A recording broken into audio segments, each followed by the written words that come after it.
रहीम अस्सलाम वालेकुम students, I hope you are well. बेटे फोर्स एंड मोशन जो कि आपका फर्स्ट क्वार्टर टेस्ट 30 अगस्त को जो आपका होने वाला है उसमें है, ठीक है। फिज़िक्स से मैंने 3 चैप्टर रखे, फोर्स एंड मोशन रखा है, work energy and rotational and circular motion, ठीक है। रोटेशनल एंड सर्कुलर मोशन का तो मैंने बता दिया कि किस तरह से पीएमडी सिलेबस को देखना है, किस तरह से ज़यान पब्लिशर से पढ़ना है, क्या छोड़ना है क्या नहीं छोड़ना, ठीक है, सब बता दिया है। अभी फोर्स एंड मोशन और देन वर्क एनर्जी में बताने जा रही हूँ, ठीक है। आपने जो मैं बता रही हूँ कि आपने इस तरह से करना है, वो आपने लाजमी करना है उसी तरह से, ठीक है। तो वो वीडियो देख लीजिएगा। अच्छा, अब मैं बताने जा रही हूँ फोर्स एंड मोशन।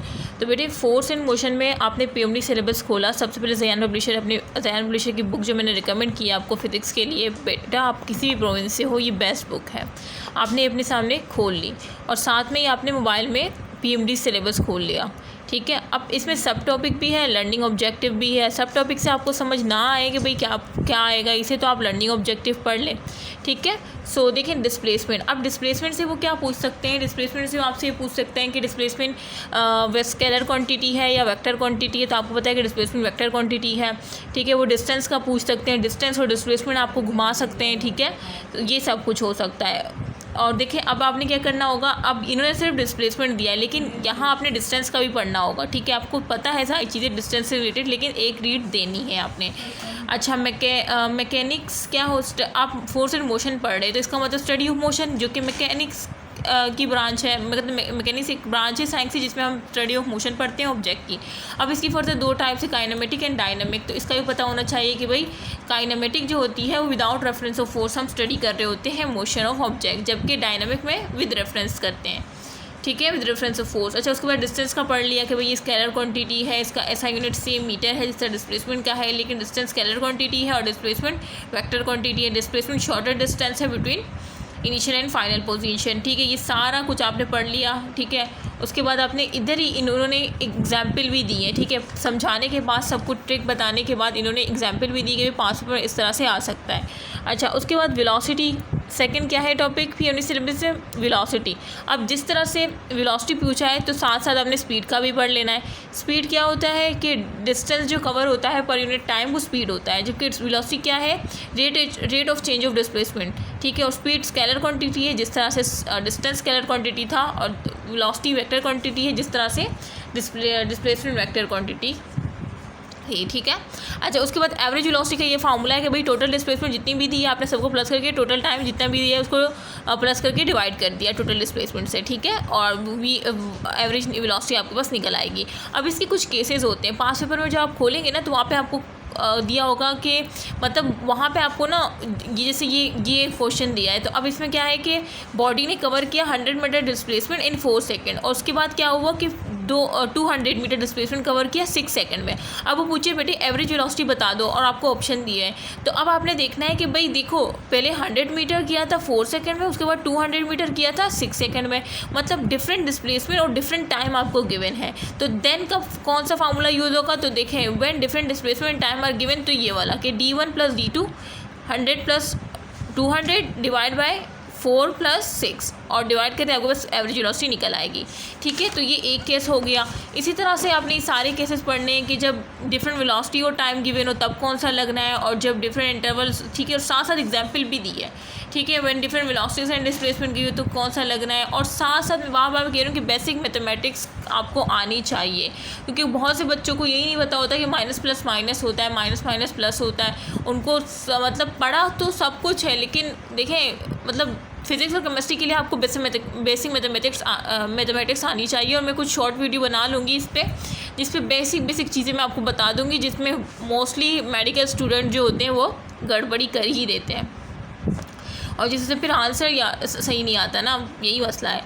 तो फिर सीखना तो पड़ेगा, पूरी मैथ नहीं सिखाऊंगी, बस कुछ चीज़ें। अच्छा, उसके बाद आ जाए देखिए वेलोसिटी के टॉपिक में आपने डिस्प्लेसमेंट टाइम ग्राफ भी देखना है, एक्सलेरेशन भी देखना है, यूनिफॉर्म एक्सलेरेशन भी देखना है, वेरिएबल एक्सलेरेशन क्या होती है, graphical representation of acceleration with velocity time graph, और पहले यहाँ तक मैं बता दूँ। देखें, अब आपने यूनिफॉर्म वेलोसिटी देख ली, एवरेज वेलोसिटी के बाद आपने यूनिफॉर्म देख ली, यूनिफॉर्म क्या होती है, इंस्टेंटेनियस वेलोसिटी क्या होती है, ठीक है। ये सारा मैंने डिटेल में समझाया हुआ है, तो वीडियो भी आप देख सकते हैं। एक्सेलरेशन की वीडियो देख ली, फिर एवरेज एक्सेलरेशन क्या होती है, यूनिफॉर्म एक्सेलरेशन क्या होती है, उसके ग्राफ देख लिए। सब कुछ A to Z इसी बुक में बताया गया है, यहाँ तक कि बुक में उर्दू में बताया गया है। मतलब इतनी अच्छी बुक है ये ज़यान पब्लिशर की। और ये मुझे तो इस बुक का काफ़ी लेट पता चला था, लेकिन मैंने फिर आखिर के एक महीने में इससे एक रीड या कुछ चैप्टर तो मेरे रह भी गए थे, लेकिन ये काफ़ी अच्छी बुक है, ठीक है। सो आप लोग को शुक्र करें कि आपको पहले से मैं बता रही हूँ। अच्छा, उसके बाद इंस्टेंटेनियस एक्सेलरेशन भी यहाँ से देख ली, सब कुछ यहाँ पे दिया हुआ है। अच्छा, और फिर क्या है, डिस्प्लेसमेंट टाइम ग्राफ, जिस तरह से PMD सिलेबस में था सेम यहाँ पे डिस्प्लेसमेंट टाइम ग्राफ दिए गए हैं। देखें, डिस्प्लेसमेंट और टाइम। अब वो पूछें कि वेलोसिटी क्या होगी, खुद देखें डिस्प्लेसमेंट चेंज नहीं हो रही, ठीक है, बिल्कुल स्ट्रेट है। तो इसका मतलब डिस्प्लेसमेंट ज़ीरो है तो वेलोसिटी भी ज़ीरो होगी, वेलोसिटी ज़ीरो है तो एक्सेलरेशन भी ज़ीरो होगी। क्यों? क्योंकि स्लोप ज़ीरो है, स्लोप ज़ीरो है ना। तो देखिए क्या है इसमें, क्या है, मतलब क्या समझाऊँ मैं, खुद आपने रीड करना है। अच्छा, उसके बाद वेलोसिटी टाइम ग्राफ देखिए, वेलोसिटी देखिए यहाँ पे स्लोप ज़ीरो है, मीन वेलोसिटी, यहाँ पे वेलोसिटी ज़ीरो है, तो वेलोसिटी ज़ीरो तो स्लोप ज़ीरो हो जाएगा, ठीक है। अब वेलोसिटी ज़ीरो है तो जाहिर सी बात एक्सेलरेशन भी ज़ीरो आएगी, ठीक है।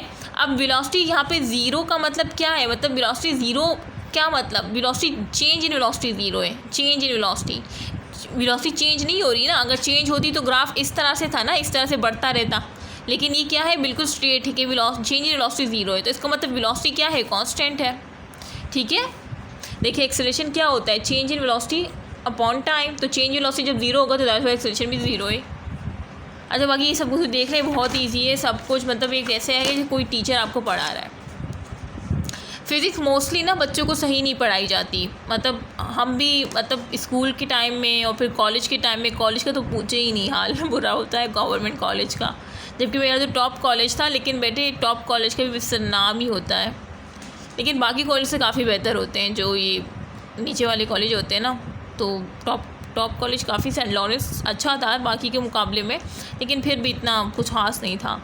अच्छा बेटे, तो ये सब कुछ ये देख लें। अच्छा, उसके बाद इक्वेशन ऑफ मोशन आपको पता होनी चाहिए, ठीक है। इक्वेशन ऑफ मोशन तो बचपन से आप पढ़ते हैं। अच्छा, ये सिर्फ इक्वेशन ऑफ मोशन आपको नहीं दिखाएंगे, हर इक्वेशन ऑफ मोशन की एग्जांपल भी दिखाई हुई है और बॉक्स में एक्सप्लेन भी किया है, ट्रिक्स भी बताई हुई है, तो ये आप खुद पढ़ लीजिएगा। Third equation of motion, second equation of motion, देखिए फिर एग्जाम्पल, फिर थर्ड इक्वेशन, फिर एग्जाम्पल दिए, फिर बॉक्स में कुछ एक्सप्लेन किया हुआ है। बेटे मैं आपको करा देती, लेकिन आप लोग खुद पढ़ें, इसमें कुछ भी कराने की ज़रूरत नहीं है मुझे, क्योंकि सब कुछ यहाँ पर खुद ही मैंशन है। अच्छा, उसके बाद देखिए इसमें भी इक्वेशन ऑफ मोशन का है, तो इस वजह से मैं आपको दिखा रही हूँ। और ये क्या है, motion under the action of gravity, motion under the, ये भी देख लीजिएगा, ठीक है। हाँ, ये भी देख लीजिएगा, इससे भी काफ़ी आ जाते हैं, ठीक है। ये सब कुछ बता रहे हैं कि रिलेशन बिटवीन फाइनल वेलोसिटी क्या है इन टाइम, और relation between final velocity and height, कि अगर हाइट और वेलोसिटी का रिलेशन आ गए तो आपने ये वाला फार्मूला यूज़ करना है, अगर वेलोसिटी और टाइम का आ गए तो ये यूज़ करना है।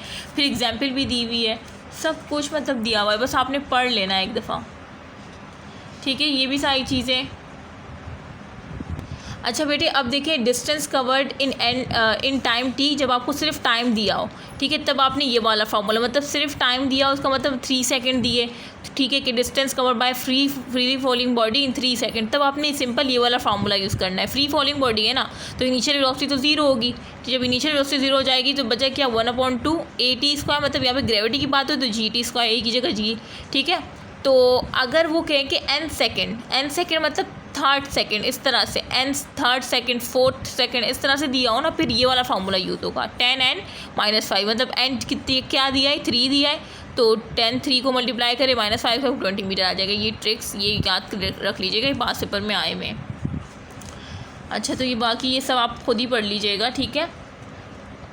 उसके बाद आ जाता है मोमेंटम, ठीक है। Newton's law of motion, Newton first law, second law, third law, linear momentum, law of conservation momentum, ठीक है। Collision, elastic, in one dimension under different cases, projectile motion, time of flight, ये सब कुछ यहाँ पे दिया हुआ है, सेम एज इट इज़ आपको सब कुछ मिल जाएगा। देखिए न्यूटन्स लॉ ऑफ मोशन आपको मिल जाएंगे, first law, second law, third law, with example सब कुछ एक्सप्लेन किया हुआ है, ठीक है। उसके बाद लॉ ऑफ कंजर्वेशन मोमेंटम आपको यहाँ दिख रहा है, ये देखें, लॉ ऑफ कंजर्वेशन मोमेंटम को बहुत अच्छी तरीके से मैंने ये खुद बुक पढ़ी थी और मुझे तो लास्ट में पता चला था इस बुक के बारे में, तब मेरा बहुत ज़्यादा टाइम ऑलरेडी वेस्ट हो चुका था डिफरेंट चैनल्स के चक्कर में। तो बेटे ये बुक आपकी टीचर है, आप इससे पढ़ें, इसको टाइम दें। 1 घंटे में अगर आप इस बुक को रीड करते हैं, पीएमडी सिलेबस को सामने रख के इसको रीड करें, कुछ भी नहीं है, ठीक है। ये मैं क्यों बता रही हूँ, क्योंकि बच्चों को पता ही नहीं होता कि किस तरह से किस वे को अपनाना है। पीएमडी सिलेबस सामने है, बस मैं रीड करती जा रही हूँ, टॉपिक पढ़ रही हूँ, रीड करती जा रही हूँ, ठीक है। अगर टॉपिक वाइज पास पेपर एमसीक्यूज़ है आपके पास तो साथ साथ वो भी सॉल्व करें,